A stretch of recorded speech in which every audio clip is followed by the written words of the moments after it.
अब मान लिया आपको दो कर्व दे दिए जाएं और आपको दोनों कर्व के बीच का एंगल निकालना है, कितने एंगल पे वो एक दूसरे को इंटरसेक्ट कर रहे हैं। तो हमने 11th 12th में या 10th में पढ़ा है कि दो लाइंस हैं मान लिया और उनके स्लोप m1 और m2 हैं, तो उनके बीच अगर एंगल निकालना हो तो क्या फॉर्मूला था? बोले पुरानी बातें आप मत खोदा करिए। tan theta is equal to m1 minus m2 upon 1 plus m1 m2 m2 mod. Mod क्यों लेते हैं भाई? देखिए, आपने जिसको m1 माना हम उसको m2 मान सकते हैं, तो मानने पर है ना।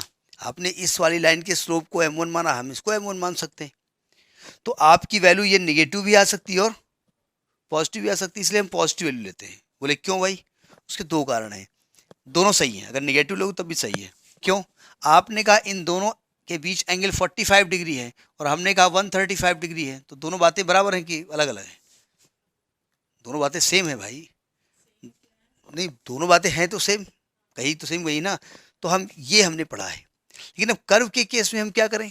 तो हम मान लेते हैं कि सपोज करिए एक कर्व है y is equal to f1x और एक कर्व है y is equal to f2x, और ये दोनों कहीं ना कहीं इंटरसेक्ट कर रहे हैं और आपसे ये कह रहे हैं कि ये दोनों कितने एंगल पे इंटरसेक्ट कर रहे हैं वो निकालिए। तो सबसे पहला आपको काम ये करना पड़ेगा कि आप इसका पॉइंट ऑफ इंटरसेक्शन निकालेंगे। क्या निकालेंगे? पॉइंट ऑफ इंटरसेक्शन, यानी ये दोनों कहाँ पे कट कर रहे हैं। मान लेते हैं कि जो पॉइंट आया है वो क्या है, x1 कामा y1 आया है। तो एक ये कर्व है मान लिया और एक ये कर्व है, और ये जहाँ पे कट कर रहा है मैं एक पॉइंट मान रहा हूँ, वो कौन सा पॉइंट है? x1 comma y1। ये फर्स्ट कर्व है y is equal to f1x और ये सेकेंड कर्व है y is equal to f2x। तो अब करेंगे क्या? आप इस पॉइंट पर पहले कर्व की टेंजेंट का स्लोप निकालेंगे। क्या तरीका होता निकालने का? पहले कर्व को x के रेस्पेक्ट में डिफ्रेंशिएट करेंगे, यानी कि हम पहले कर्व को डिफ्रेंशिएट करेंगे dy बाई dx। फिलहाल हम f1 x लिखे दे रहे हैं इसको, है ना। किस पॉइंट पे निकालेंगे? इस पॉइंट पे। इस स्लोप का नाम क्या देंगे हम? m1, यानी this is the slope of the tangent of first curve at the point of intersection. इसके बाद क्या करेंगे? सेकेंड कर्व को आप डिफ्रेंशिएट करेंगे। किस पॉइंट पर? x1 कामा y1 पर इसको भी करेंगे, और वो मान लिया आ गया f2 डैश x, इसको क्या देंगे हम? m2। तो इसकी टेंजेंट की स्लोप क्या हो गई? m2। अब दोनों के बीच एंगल निकाल लो थीटा। तो tan theta is equal to क्या होगा? वही m1 minus m2 upon 1 plus m1 into m2। तो इस मेथड से हम angle between the two curves at the point of intersection निकालेंगे। नोट करिए फटाफट। अब यहां पर एक स्पेशल केस आता है, एक स्पेशल केस है। स्पेशल केस क्या है? पहला है कि अगर ये दोनों कर्व आर्थो 90 डिग्री पे मतलब इंटरसेक्ट कर रहे हो, यानी अगर थीटा कितना हो? 90 डिग्री, तो रखो tan 90 की वैल्यू। यहाँ पे क्या मिलेगा आपको? tan 90 is equal to m1 minus m2 upon 1 plus m1 into m2। tan 90 की वैल्यू क्या होती है? tan 90 की वैल्यू क्या होती है जी? tan 90 1 नहीं होती है, 1/2 नहीं होती है। बोले मतलब? बोले जब सब सब सब नहीं होती बता देंगे, तो जो बचेगा वही होती है, इनफाइनाइट होती है। तो इनफाइनाइट को हम मैथमेटिकली क्या लिखेंगे? 1 अपान 0। तो m1 minus m2 upon 1 plus m1 into m2। जब क्रॉस मल्टीप्लाई करो क्या आएगा? 1 plus m1 m2 is equal to 0। तो m1 m2 is equal to -1। ये आपका परपेंडिकुलर हो गया। जब थीटा 90 होगा तो हम उसको कहेंगे दे इंटरसेक्ट आर्थोगोनली। आर्थोगोनली वर्ड यूज किया जाता है। आर्थोगोनल कर्व मतलब 90 डिग्री पे इंटरसेक्ट कर रहे हैं, ठीक है। नहीं तो हमने नहीं लगाया, हमने तो वैल्यू दे दी ना आपको पहले से, 90 है वो, ठीक है। मॉड एक्यूट निकालने के लिए होता है। आप जब आप फॉर्मूला लगाएंगे तो आप मॉड लगा करके बाहर प्लस माइनस लिख देंगे। आप प्लस भी लिखेंगे और माइनस भी लिखेंगे, ठीक है, दोनों वैल्यू निकालेंगे, लेकिन आप वैल्यू एक्यूट निकालेंगे, दोनों सही मानी जाएंगी। ठीक है, दूसरा केस हो गया कि अगर थीटा 0 डिग्री हो। अब जीरो कैसे हो सकता है? देखो जीरो तब हो सकता है, देखिए ध्यान से, ये कर्व आपको दिख रहा है, ये कर्व आपको दिख रहा है। अब ये अगर दोनों की हम टेंजेंट खींचे तो एक ही टेंजेंट मिलेगी आपको, ठीक है, तो थीटा कितना हो जाएगा? 0। तो जब tan 0 करोगे यहाँ पर उस वाले फॉर्मूले में, तो tan 0 की वैल्यू क्या होती है? 0। तो उस कंडीशन में क्या होगा? m1 is equal to m2। इसमें आपसे थीटा 0 नहीं लिखेंगे, वो कहेंगे curve touches each other, curve touches each other. ये कर्व एक दूसरे को टच कर रहे हैं, टच करने में ये ऐसे टच कर रहे हैं, ये ठीक है, ये पॉइंट ऑफ कांटेक्ट है, तो दोनों की टेंजेंट सेम हो जाती है ना।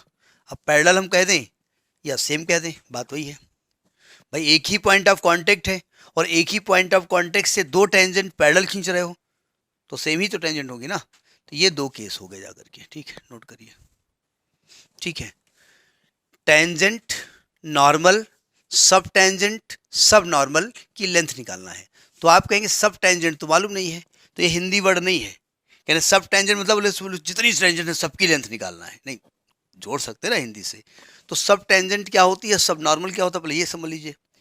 टेंजेंट के बारे में हमको एक जानकारी ये मालूम है, देखिए जरा सावधान, नया वर्ड है, टफ नहीं है, समझने की कोशिश करिए। ये एक्स एक्सिस है, ये वाई एक्सिस है, जितने भी नाम हम यहाँ दे रहे हैं वह उतने ही पोलर में दिए जाएंगे, बस उसको सॉल्व करने का तरीका अलग होगा। देखिए हमने कहा ये एक कर्व है, ये एक कर्व है, और इस पॉइंट का जो कोऑर्डिनेट है एक्स एक्स कामा वाई है, जिस पॉइंट पे आपको टेंजेंट खींचनी है, तो हमने ये टेंजेंट खींच दी। अब टेंजेंट एक्स एक्सिस से कुछ एंगल बनाएगी, उसको हमने क्या माना, क्या मानते हैं? थीटा मानते हैं। नहीं, मानने को तो हम कुछ भी मान सकते हैं, साई मान लेते हैं, ठीक है।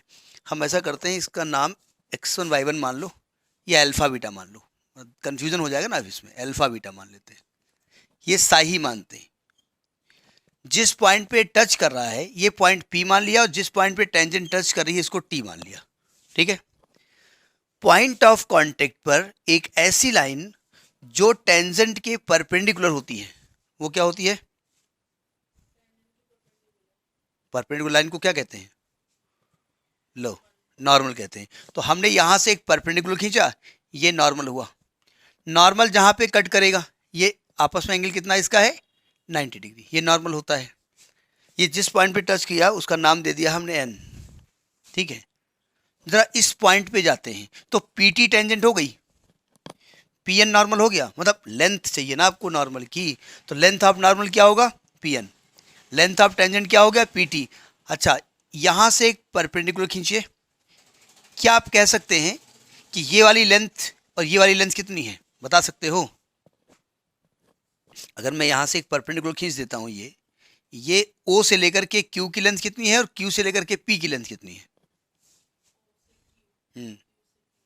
बता सकते हैं क्या लेंथ होगी? बता सकते हैं? क्लास 9th का क्वेश्चन है ये। हाँ, बोले बोले बताएंगे नहीं, लेकिन छोटी बात क्या बताएं। आप इस पॉइंट पे पहुंचने के लिए क्या करेंगे, यहां से अल्फा चलेंगे, यहां से बीटा चलेंगे, तो इसकी लेंथ कितनी हो जाएगी? बीटा, ठीक है। तो जो आपकी PT है उसको हम टेंजेंट कहते हैं। क्या कहते हैं? टेंजेंट कहते हैं। टेंजेंट तो आगे बढ़ती हुई चली जा रही है, लेकिन जो लेंथ की हम बात करें PT टेंजेंट हुई, ठीक है। और जो आपकी PN है उसको नॉर्मल कहते हैं। PN क्या है? नॉर्मल होता है। और जो आपकी, देखिए टेंजेंट ने x को कहां पे कट किया? T पे, तो T से लेकर के Q तक की जो डिस्टेंस है उसको हम सब टेंजेंट कहते हैं। TQ यहां पर कहलाता है सब टेंजेंट, सब टेंजेंट। और Q से लेकर के N तक हम कहते हैं, Q से लेकर के N तक की दूरी Q को कहते हैं सब नॉर्मल। तो ये तो इनके नामकरण संस्कार हो गया, ठीक है। और एक चीज और आप जानते हैं कि अगर ये जो कर्व है इसका कुछ इक्वेशन रहा होगा, y बराबर fx, तो अगर हम इसमें dy बाई dx निकालें किस पॉइंट पर? एट पॉइंट अल्फा कामा बीटा, तो इसको हम कहते हैं टेन साई। पहले तो ये नामनक्लेचर हो गया, पहले नामनक्लेचर नोट करिए, फिर इसकी लेंथ निकाली जाए। अब इतने इंस्ट्रक्शन के बाद में इसकी लेंथ हम निकालने जा रहे हैं। देखो ध्यान से कैसे निकालेंगे, सावधान। क्योंकि जिस पॉइंट पे आपने टेंजेंट खींचा है उसका कोऑर्डिनेट मालूम है आपको, यानी ये लेंथ बीटा आपको मालूम है और यहाँ से लेकर के यहाँ तक अल्फा मालूम है, लेकिन उसकी हमको जरूरत फिलहाल है नहीं। आपको ट्रायंगल पी टी क्यू देख रहा है, in triangle P T Q दिख रहा है, उसमें ये एंगल साई है और ये साइड बीटा है, आपको मालूम है। और आपको टेंजेंट निकालनी है, बताइए, यानी कि इस एंगल के हिसाब से ये साइड हो गई परपेंडिकुलर और ये साइड हो गई हाइपोटेन्यूज, तो tan साई लगा दें। अच्छा, परपेंडिकुलर पर हाइपोटेन्यूज tan होता है, साइन होता है, साइन होता है ना, तो अगर हम साइन साई लगा दें तो आएगा perpendicular P Q upon hypotenuse P T. P Q की वैल्यू कितनी है, बीटा, और पी टी कितना है, यही तो निकालना है आपको। तो पी टी की वैल्यू क्या निकलेगी, अच्छा इसमें कंफ्यूज ना होना, बुक में स्मॉल एक्स वाई नोट किया उन्होंने कोऑर्डिनेट, तो वो कुछ इसलिए चेंज करने के लिए हमने किया है। तो पीटी आपका बीटा अपान साइन साई होगा। अब प्रॉब्लम है साइन साई हम कैसे निकालें, तो हमको tan साई मालूम है ना, dy बाई डी एक्स, तो साइन साई को tan के टर्म में कन्वर्ट कर सकते हो, बोले नहीं कर सकते, कर सकते हो। tan साइन साई ऊपर जाएगा बन जाएगा cosec साई, और cosec का रिश्तेदारी cot के साथ है और cot की रिश्तेदारी tan के साथ है, तो हम क्या लिखेंगे, cosec को क्या लिख सकते हैं, under root 1 plus cot square psi होता है, तो beta under root 1 plus tan psi की वैल्यू क्या होती है, D Y by D X, तो ये हो जाएगा D X by D Y का होल स्क्वायर। ये आपका पीटी निकला है। एक्चुअली ये क्या चीज़ है, ये टेंजेंट की लेंथ है ना, तो लेंथ ऑफ टेंजेंट निकल आया, length of tangent PT is equal to ये निकलेगा। रट लीजिए ठीक है, लेकिन प्रोसीजर मालूम होना चाहिए, कभी कभी ये फॉर्मूला जो है दिमाग से वॉश आउट हो जाता है, ठीक, फटाफट नोट करिए। अच्छा, इसी ट्रायंगल में अगर हमको ये टी क्यू निकालना है, टी क्यू क्या चीज़ है, सब टेंजेंट है ना, तो हम क्या लगाएंगे, tan साई लगाएंगे। इसी ट्रायंगल में अगर हम tan साई लगा दें तो tan साई क्या होता है, परपेंडिकुलर पान बेस, ये होता है ना, तो tan psi is equal to P Q है बीटा और बेस आपको टी क्यू निकालना है, तो टी क्यू की वैल्यू क्या निकलेगी, बीटा अपान tan साई आएगा ना, तो अपान tan साई क्या कर सकते हैं आप, कॉट साई, यानी कि बीटा या तो, एक मिनट, अपान tan साई लिख दो, बीटा अपान tan साई, तो या तो beta upon D Y by D X कर दो, या बीटा इसको लिख दो D X by D Y कर दो, दोनों चीज़ें कर सकते हो, ठीक है। तो ये टी क्यू क्या निकला है, पोलर, सॉरी पोलर कहते हैं, sub tangent, length of sub tangent, क्या ये नॉर्मल दिख रहा है आपको, length of sub tangent, sub tangent is equal to T Q is equal to beta into D X upon D Y, ठीक। तो पहले वाले ट्रायंगल से तो हमने क्या कर दिया, टेंजेंट की लेंथ निकाल दी और सब टेंजेंट निकाल दी। अब यहाँ पे आ जाओ, ट्रायंगल ले लो पी क्यू एन। अब बताओ पी क्यू एन में आपको एंगल ही नहीं मालूम है, तो क्या करोगे, मालूम है एंगल आपको, नहीं मालूम है ना, क्या करोगे, कैसे एंगल निकालोगे। देखो दो तरीके सोचो आप, ये एंगल साई है, अगर हम इस वाले लाइन को देखें तो यहां से लेकर के यहां तक एंगल 90 डिग्री है, तो ये कितना हो जाएगा, 90 माइनस साई, नहीं है, ये एंगल कितना हो जाएगा, पक्का है ना, 90 माइनस साई हो जाएगा, हो जाएगा। अच्छा जरा इस ट्रायंगल पे आओ, ये एंगल 90 है, ये 90 माइनस साई है, तो ये एंगल कितना होगा, साई हो जाएगा। जबरदस्ती सर हिला रहे हो, समझ में आ रही बात, नहीं समझ में आ रही बात, अरे भैया तीनों एंगल का सब 90 डिग्री होता है ना, बीटा को थोड़ा दूर लिखिए ना, कंफ्यूज हो जाएंगे आप। तो भाई अगर हम ये वाला ट्रायंगल ले लेते बड़ा वाला ये, तो ये नॉर्मल टेंजेंट के परपेंडिकुलर होता है ना, तो टेंजेंट से लेकर के नॉर्मल के बीच का एंगल 90 डिग्री था और ये साई था, तो ये अपने आप 90 माइनस साई हो जाएगा। या तो आप 90 माइनस साई का इस्तेमाल कर लीजिए, या इस ट्रायंगल में ये एंगल 90 डिग्री है, ये 90 माइनस साई है, तो ये कितना हो जाएगा, साई, तो हम साई का इस्तेमाल किए ले रहे हैं। तो ट्रायंगल कौन ले रहे हैं हम, पी क्यू एन। अब देखो ध्यान से, साई के हिसाब से ये साइड निकालनी है। मान लिया ये 90 है, ये हो जाएगी हाइपोटेन्यूज और ये हो जाएगी आपकी बेस। तो क्या लगा दें आप, cos psi. Cos psi is equal to क्या होता है, base upon hypotenuse. Base perpendicular और हाइपोटेन्यूज पहचानना आता है आपको, क्या तरीका होता है? हाँ, क्या तरीका होता है? हाँ, 90 के सामने हाइपोटेन्यूज होता है। हाँ हाँ, ठीक है। हाँ, वेरी गुड। तो तीसरा अपने आप बी फॉर बेचारा, बी फॉर बेस। हाँ, बेचारा बच गया, तो बेस हो गया। तो कॉस साई क्या हो जाएगा, base P Q upon hypotenuse P N. Cos psi is equal to, P Q की लेंथ कितनी, बीटा, और पी एन की वैल्यू आपको निकालनी है। तो पी एन की वैल्यू क्या निकलेगी, बीटा अपान कॉस साई। कॉस साई ऊपर जाएगा तो क्या बन जाएगा, सेक साई। ठीक है। अब हमारे पास टेन साई की वैल्यू मालूम है, D Y by D X. तो क्या इसको टेन में कन्वर्ट किया जा सकता है? सेक जो है वो टेन का रिश्तेदार है। क्या रिश्तेदारी होती है इसकी, under root 1 plus D Y, tan square psi, sec square नहीं भाई, क्या लिख रहा हूँ भाई, टेन स्क्वायर साई, यानी कि beta under root 1 plus D Y by D X का होल स्क्वायर। ये पी एन निकल आया। पी एन क्या चीज़ है, लेंथ ऑफ नॉर्मल, यानी ये क्या निकला, length of normal, LENGTH। Writing थोड़ी गंदी है, क्या बताए भगवान को।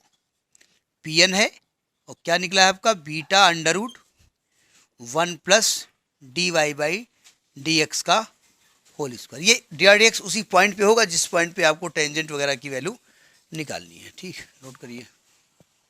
अब जरा देखो, अब आपको ये क्यू एन निकालना है। क्यू एन क्या चीज़ होती है, सब नॉर्मल।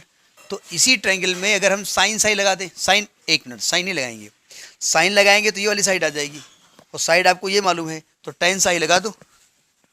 तो इसी ट्रायंगल में टेन साई लगा दो। टेन साई क्या होगा, perpendicular Q N upon base P Q. तो tan psi is equal to हो जाएगा क्यू एन, और पी क्यू की वैल्यू क्या है, बीटा।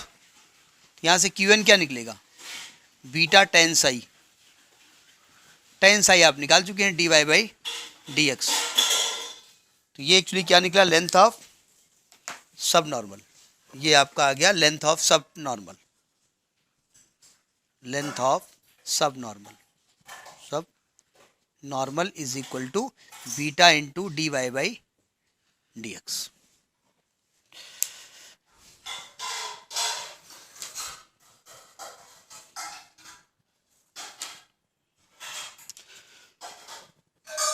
तो ये आपका कार्टेशियन सिस्टम में टेंजेंट क्या होती है, टेंजेंट का स्लोप कैसे निकलता है, टेंजेंट की इक्वेशन कैसे निकलती है, नॉर्मल का स्लोप कैसे निकलता है, नॉर्मल की इक्वेशन कैसे निकलती है, टेंजेंट की लेंथ कैसे निकलती है, नॉर्मल की लेंथ कैसे निकलती है, सब टेंजेंट क्या होता है, सब नॉर्मल क्या होता है।